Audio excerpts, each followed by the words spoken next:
गरुड़ पुराण के अनुसार मृत्यु के बाद क्या होता है? गरुड़ पुराण के अनुसार पाप करने वालों के साथ क्या होता है? जब ऋषियों ने सूत गोस्वामी से पूछा कि नरक के बारे में कुछ बताएं, तब स्वामी ने उनको यमलोक के भयावह दृश्य के बारे में बताया, जिसका वर्णन गरुड़ पुराण में होता है। सूत गोस्वामी ने बताया कि यह मार्ग पुण्य करने वालों के लिए तो बड़ा ही सुखद है, लेकिन पापियों के लिए यह दुखद है। उन्होंने बताया कि जो लोग हमेशा पाप करते हैं, गलत संगति में रहते हैं एवं देवी संपत्ति से रहित रहते हैं और मोह के जाल में फंसे रहते हैं, वे लोग नरक में गिरते हैं। गोस्वामी ने कहा कि पाप करने वालों को मृत्यु के बाद कौन सी सजा मिलती है, यह तुम हमसे सुनो। वीडियो में आगे बढ़ने से पहले हमारे YouTube चैनल जीवन ज्ञान संगम को लाइक सब्सक्राइब करें और कमेंट में जय श्री राम लिख दे, आपका कल्याण ही कल्याण होगा।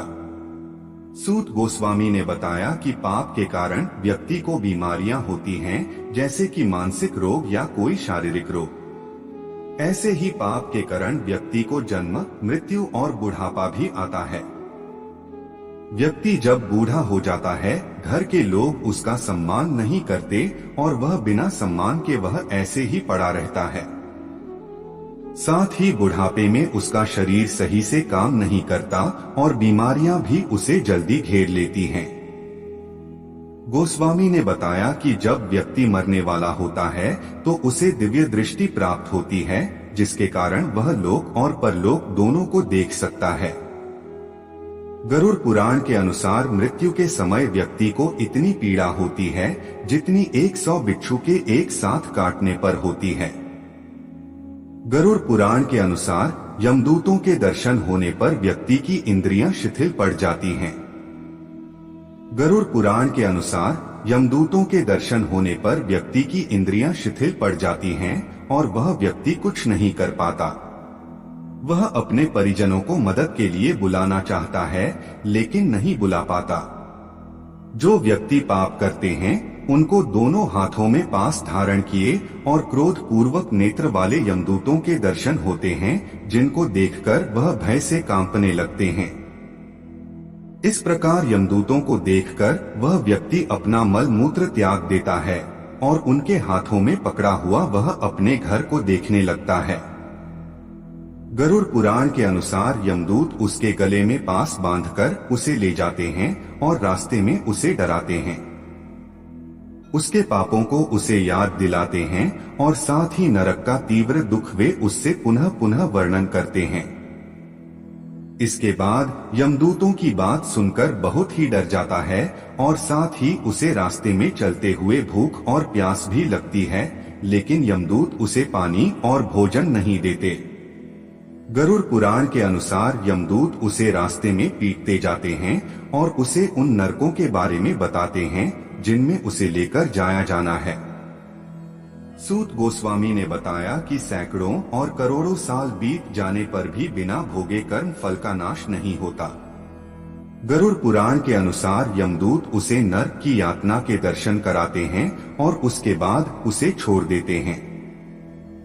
गरुड़ पुराण के अनुसार इसके बाद जीवात्मा वापस अपने परिवार में आता है और अपने शरीर में प्रवेश करने की कोशिश करता है, लेकिन गरुड़ पुराण के अनुसार यमदूतों के द्वारा पास में बंद किए जाने के कारण वह अपने शरीर में प्रवेश नहीं कर पाता।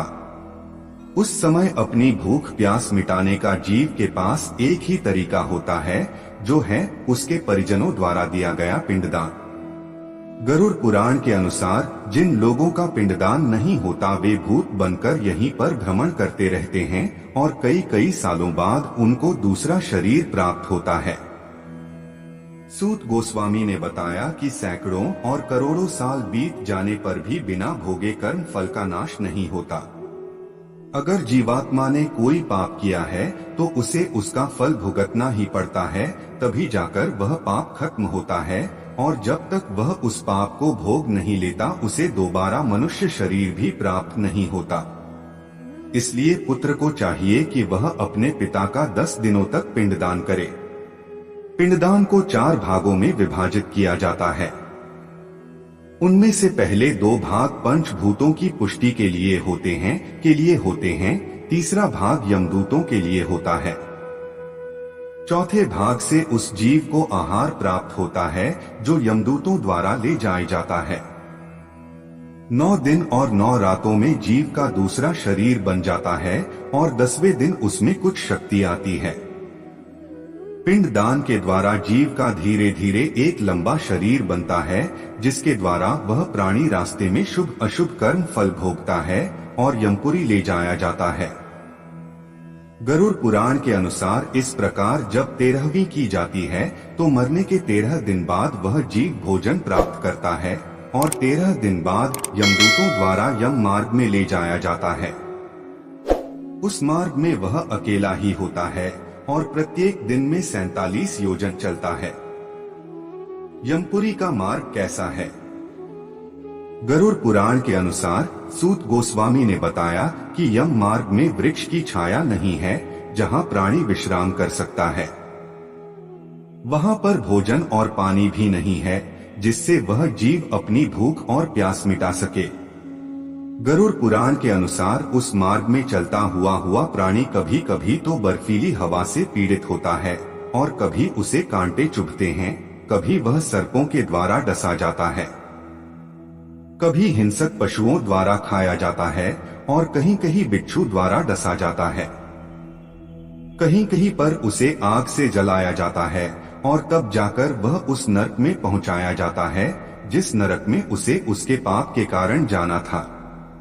उस मार्ग में कहीं कहीं गर्म वायु है, कहीं कहीं पर अंधेरे कुएं हैं जिनमें वह गिर जाता है, कहीं कहीं पर अत्यधिक धुएं से भरे स्थान हैं जिन पर उसे चलना पड़ता है, कहीं कहीं अंगारों की बारिश होती है और कहीं कहीं बिजली गिरने के साथ साथ शिला भी गिरती है, कहीं खून और कहीं गर्म जल की बारिश होती है, कहीं गहरी खाई है और कहीं पर्वत की चढ़ाई है और कहीं उसे सकरे स्थानों के अंदर प्रवेश करना पड़ता है।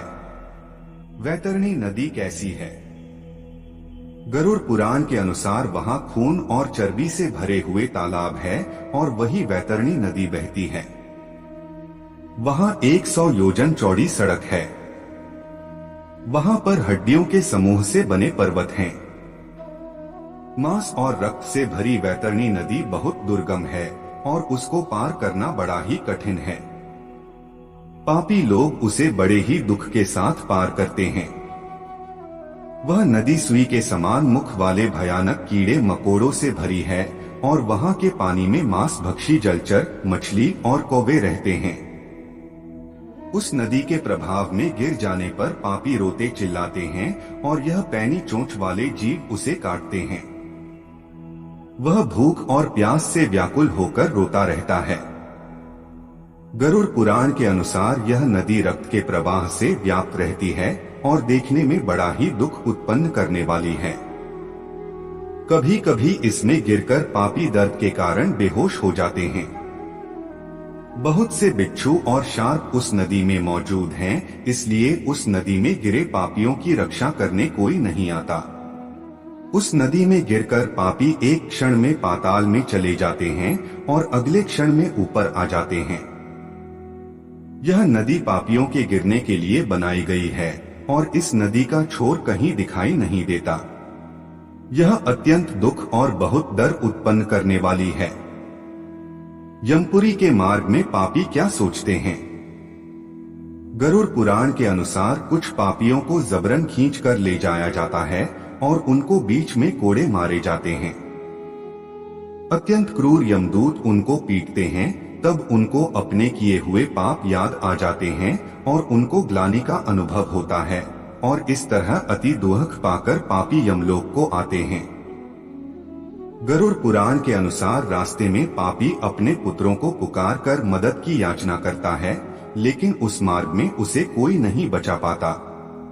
वह रोता है कि मैंने कभी दान नहीं किया, मैंने कभी हवन नहीं किया, तपस्या नहीं की और पूजा पाठ भी नहीं किया, विधि विधान से कभी तीर्थ भी नहीं गया, इसीलिए मैं यह सजाएं भुगत रहा हूँ।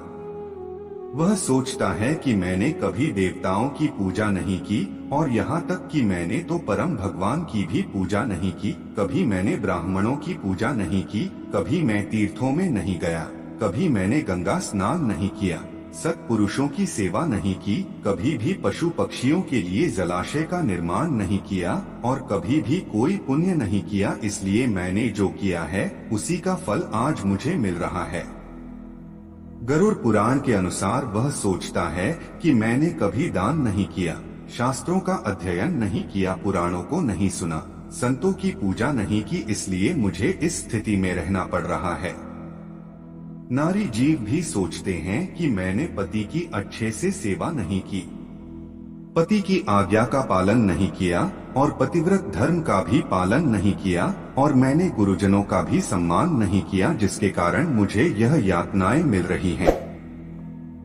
आज के लिए बस इतना ही, मिलते हैं न्यू वीडियो पर। जय हिंद, जय भारत।